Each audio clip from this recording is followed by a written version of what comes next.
एक लड़की अगर एक पॉइंट पे आके मना कर देती है तो नो मीन्स नो। अगर वो शादी नहीं करना चाहती, वो आपके साथ किसी किस्म का ताल्लुक नहीं रखना चाहती, तो आप उसको मजबूर नहीं कर सकते। मेरे पे जो अटैक किया जा रहा है, मुझे आइडिया नहीं था कि इतने खौफजदा हो जाएंगे सामने वाली पार्टी मुझसे कि आप इन हरकतों पे उतर आएंगे। 15-20 करोड़ से जब आप शुरू हुए हैं, ठीक है, अच्छा लग रहा था, आप इतनी बड़ी बात कह रहे हैं कि इतना पैसा हम आपके खा गए हैं, समझ आ रही थी कि हमारी अपनी हैसियत देख के आपने बात किया। लेकिन जैसे ही सबूतों की बात आई तो आप आगे 83 लाख पे रुक गए कि 83 से ऊपर की अमाउंट नहीं है। जी मेरा लाइसेंस सस्पेंड हो जाएगा, इतनी भी कोई बात नहीं है कि मेरा लाइसेंस सस्पेंड हो जाएगा। दूसरी बात, मेरे ऑस्ट्रेलिया के जो मामलात है, मेरी नौकरी और मेरा वहाँ एक केस चल रहा है, उसको ला के यहाँ पब्लिक में रखा गया है। और जो एप्लीकेशन दी गई है, जो ये कहा गया कि ऑस्ट्रेलिया में मैं नौकरी कर रही थी जिसकी वजह से मेरी जो मेरा लाइसेंस है वो कैंसिल होना चाहिए। सबसे पहली बात तो मैं ये करती हूँ, अगर मैं बोलूँ कि ये मेरे पास या आप मेरे पास नौकरी करते हैं तो मेरा ख्याल है आपको अटेस्टेड डॉक्यूमेंट्स प्रोवाइड करने चाहिए। इनको ऑस्ट्रेलियन एम्बेसी फॉरेन ऑफिस से अटेस्टेड डॉक्यूमेंट्स, मेरा एम्प्लॉयमेंट लेटर, मेरा एक्सपीरियंस लेटर कि मैंने कब से कब तक काम किया और मैंने किस कैपेसिटी में काम किया।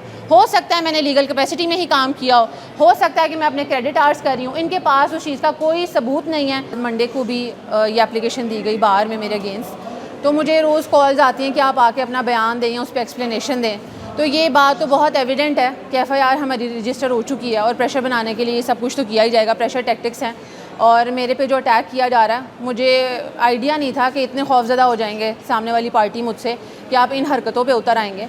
तो इनके लगाए गए तमाम तर जो इल्ज़ामात हैं वो बेबुनियाद हैं। इंशाल्लाह जो भी रेलिवेंट फोरम्स हैं, हम उधर जाके केसेस जो हैं या एप्लीकेशंस हैं या जो क्लेम हैं उनको कॉन्टेस्ट करेंगे और मैं खड़ी हूँ।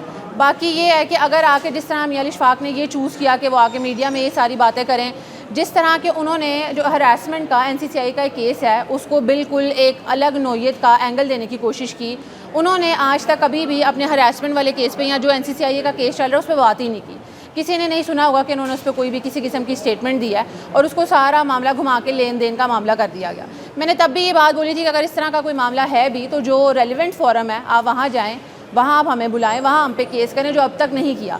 जिस तरह से मैंने जो एप्लीकेशन अभी दी है उनके ख़िलाफ़ डेरोगेटरी जो उन्होंने स्टेटमेंट मेरे लिए पास किया है, जो डिसरिस्पेक्टफुल भी थी, तो मैंने उसके लिए एप्लीकेशन पंजाब बार में दिया कि एक लाइन होती है हर वकील की भी, एक एथिकल, आप मिसकंडक्ट नहीं कर सकते, आपको अपनी एथिकल जो लाइंस है उसमें रहना होता है। उन्होंने वो क्रॉस किए हैं और तमाम तर जो मोमिना पे एलिगेशंस लगाए हैं जो बिल्कुल बेबुनियाद है, जो वो कभी साबित नहीं कर सकते, जो अभी तक भी नहीं कर पाए, NCCI में भी नहीं कर सके और किसी और फोरम पे भी नहीं कर सके। उन्होंने बोला कि ये हमारा पैटर्न है, मेरा और मोमिना इकबाल का।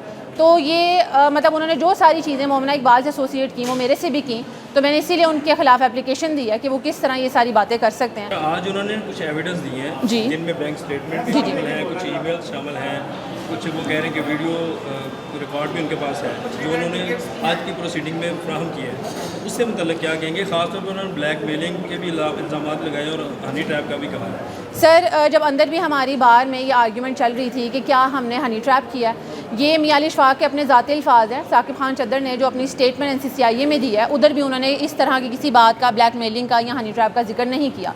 वो आप सब भी देख सकते हैं। उन्होंने बोला हमारे फैमिली ताल्लुकात है, अगर उसके अंदर कोई ट्रांजैक्शन हुई भी है और जो अगर वो तमाम तर ट्रांजैक्शन अभी मीडिया के आगे रख रहे हैं, किसी उस फोरम के आगे रख रहे हैं जो रेलिवेंट नहीं है, इंशाल्लाह मैं भी प्रोड्यूस कर दूंगी। लेकिन मेरा पॉइंट ये था कि रेलिवेंट फोरम में होना चाहिए। अगर इस तरह की कोई बात थी भी, वो केस करते, वो सूट दायर करते, वहाँ पे आके मुझसे मिलते ताकि मैं भी अपने एविडेंस रखती। यहाँ पे केस था उस स्टेटमेंट का जो उन्होंने मेरे खिलाफ दी, मैं उस पर बात करना चाहती थी, जो कि उस पर हमेशा की तरह वो मुद्दे पर नहीं रहे और वो भटक गए। उनको लग रहा है कि हम बिल्कुल इस वक्त केस पर बात कर रहे हैं, तो वो वही सारी चीज़ें करने शुरू हो गए। दूसरी बात ये आप जो कह रहे हैं, उन्होंने जो शवाहिद पेश किए हैं, जो बैंक स्टेटमेंट्स हैं, मतलब मेरे पास उस हर चीज़ का काउंटर आर्ग्यूमेंट और एविडेंस मौजूद है जो मैं रेलिवेंट फोरम में रखूँगी भी।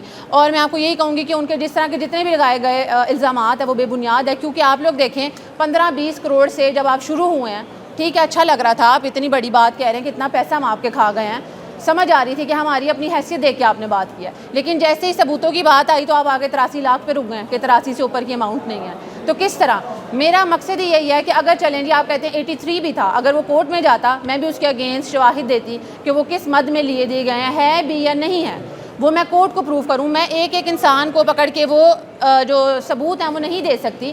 हम लोगों ने ये चूज़ नहीं किया था कि आके चौक में ये बात करें, जिस तरह उन्होंने बोला एलिगेशंस लगाए हैं। आप लोगों ने भी देखा होगा कि जब से भी ये इवन हमारी FIR भी हुई है, FIR पब्लिक हुई है, तो लोगों को क्लेम्स पता चले। हमने आके किसी पे भी इल्ज़ाम तराशी नहीं की थी, चीज़ें अपने हाथ में नहीं ली थी कि मैं ये डिक्लेयर कर दूँ कि साकिब खान चद्दर या सुमेरा खान जो है वो क्रिमिनल है, या मेरे पॉइंट ऑफ व्यू से अगर हैं तो वो हैं। जबकि मियां अली इशफाक ने ये चूज़ किया कि अगर वो कोई भी इल्ज़ाम लगा रहे हैं या बात करें तो आवाम, मीडिया और हर इंसान जो है वो इस बात पर यकीन कर ले कि हम हैं। अगर आप किसी को ब्लैकमेलर भी कह रहे हैं तो उसके लिए रेलिवेंट फोरम है, वहाँ जाएं और एविडेंस दें। इंशाल्लाह मैं यहाँ पे भी पंजाब बार में भी अपना केस जो है वो देखूंगी। और बहुत सारे लोगों का ये ख्याल भी था, आवाम को नहीं पता होता है कि एप्लीकेशन आई है कि जी मेरा लाइसेंस सस्पेंड हो जाएगा। इतनी भी कोई बात नहीं है कि मेरा लाइसेंस सस्पेंड हो जाएगा। दूसरी बात, मेरे ऑस्ट्रेलिया के जो मामलात हैं, मेरी नौकरी और मेरा वहाँ एक केस चल रहा है, उसको ला के यहाँ पब्लिक में रखा गया है। और जो एप्लीकेशन दी गई है, जो ये कहा गया कि ऑस्ट्रेलिया में मैं नौकरी कर रही थी जिसकी वजह से मेरी जो मेरा लाइसेंस है वो कैंसिल होना चाहिए।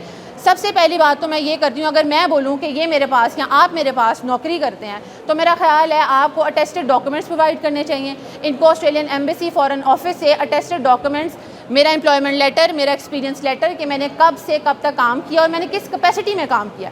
हो सकता है मैंने लीगल कैपेसिटी में ही काम किया हो सकता है कि मैं अपने क्रेडिट आवर्स कर रही हूँ। इनके पास उस चीज़ का कोई सबूत नहीं है। ये सिर्फ सुनी सुनाई बातों पे लोग, सबको 2 मिनट का मीडिया अटेंशन चाहिए, सबको इस वक्त टीवी पे आना है, हर किसी को उस केक का एक चंक चाहिए जो चल रहा है। तो जिन्होंने मियां आसिफ साहब हैं उन्होंने मेरे अगेंस्ट जो एप्लीकेशन दी है मुकम्मल तौर पे बेबुनियाद है। मैं ज़रूर मानती अगर वो ऑस्ट्रेलियन फॉरेन ऑफिस या एम्बेसी से अटेस्टेड डॉक्यूमेंट्स आते कि मैंने कोई रूल ब्रीच किया है। दूसरी बात, अगर बात हो रही है रूल की, जो जिस लॉ के तहत मेरे अगेंस्ट एप्लीकेशन दी गई है तो वो पाकिस्तान की जुरिस्डिक्शन से रिलेटेड है। इस तरह अगर हम बात करने लगे तो बहुत सारे मेरे जो कलीग्स होंगे जो कि लॉयर्स हैं, जो कि अगर बिज़नेस कर रहे हैं या नौकरियाँ कर रहे हैं या गवर्नमेंट ओहदों पे हैं, जो बहुत बहुत सीनियर भी हैं, इस तरह से तो फिर सबके लाइसेंस कैंसिल होने चाहिए।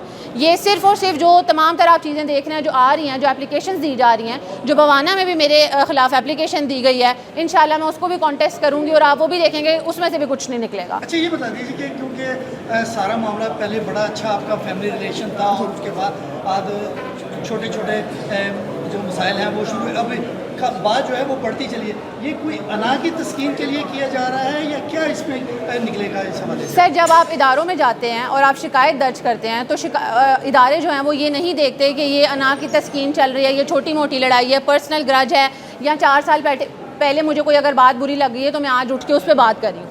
ऐसा नहीं है। और हमारे अगर जो कि उन्होंने भी माना है कि अगर फैमिली ताल्लुकात थे, अच्छे ताल्लुकात थे या जो भी था, बात शादी तक की थी, जो उन्होंने मुतादिद बार ख़ुद तस्लीम कर लिया है। तो सर मेरा स्टांस ये है कि एक लड़की अगर एक पॉइंट पे आके मना कर देती है तो नो मीन्स नो। अगर वो शादी नहीं करना चाहती, वो आपके साथ किसी किस्म का ताल्लुक नहीं रखना चाहती, तो आप उसको मजबूर नहीं कर सकते। तो हमारा कोज ऑफ एक्शन तब अराइज हुआ जब हमने अगर NCCIO को 13 मई की, जो अगर इन्होंने हमजा के ख़िलाफ़ भी 17 मई की FIR दी है, हमारा कोज ऑफ एक्शन 13 मई से ही शुरू हो गया था, जो हमने सबूत जमा कराए हैं कि साकिब खान चद्दर ने फिर से धमकियाँ दी। हम पिछली बातें अगर आप ना भी करें, मैं पिछली बातें नहीं भी करती क्योंकि हम झेल रहे थे, हम सफ़र कर रहे थे, हम बातों को जाने दे रहे थे, इसका हरगिज़ ये मतलब नहीं है। लेकिन जैसे ही उन सारी धमकियों पर एक्शन लिया गया जो कि 17 मई को, तो सर हमारा कोज ऑफ एक्शन अराइज होता है, जो हमने प्रूव किया है। NCCI की एप्लीकेशन जो है वो मुख्तलिफ है, तमाम तर एप्लीकेशन से हमने अपने तमाम तर जो क्लेम्स हैं वो साबित कर दिए हैं। और इसी वजह से अभी दोबारा से हमारा जो है कॉज ऑफ एक्शन अराइज हुआ था और हमने एप्लीकेशन दी और हमने केस किया। अब तक की कार्रवाई से किस हद तक मुतमिन है और क्या तवक्को करेंगे? सर मुतमिन तो आप ये ना कहें, जहाँ अली इशफाक खड़े होते हैं वहाँ और क्या हो सकता है कि वो उस पॉइंट पे ही, उस मुद्दे पे ही नहीं आ रहे जो मेरी एप्लीकेशन है। वो इधर उधर की बातें करते हैं, जैसे उन्होंने मीडिया में पहले भी आवाम के आगे भी सिर्फ गंद करने की कोशिश की है, झूठे इल्ज़ामात, कैरेक्टर असैसिनेशन और एक नैरेटिव सेट करने की कोशिश की है कि हम ब्लैक मेलर्स हैं या जो भी, ताकि ना हमें आवाम सपोर्ट करे। क्योंकि ये पैगाम मुझे क्लियरली भिजवाया गया था कि आपका सोशल बॉयकॉट कराएंगे। तो उनको ये लगता है सामने औरतें खड़ी हैं, ऐसी हरकतें करेंगे वो, तो हम डर जाएंगे या पीछे हट जाएंगे। तो उन्होंने अभी भी अंदर बार काउंसिल में भी यही किया है कि बजाय मुद्दे पर बात करने की कि उन्होंने मेरे पे ये इल्ज़ाम क्यों लगाए हैं, वो इधर उधर की बातें कर रहे हैं। वो फिर मेरे ऑस्ट्रेलिया के मामलात को, मेरे केसेस को, मेरी जॉब को वो बीच में लेके आए हैं, जबकि उसके कोई शवाहिद नहीं है। अगर वो ऑस्ट्रेलियन एम्बेसी से या फॉरेन ऑफिस से आते हैं, मैं बिल्कुल गुनहगार हूँ, मुझे सज़ा दें आप। लेकिन अगर इस तरह की बेबुनियाद बातें और सिर्फ तंग करने के लिए किया जा रहा है तो मेरा ख्याल है मीडिया और आवाम को समझ आ रही है।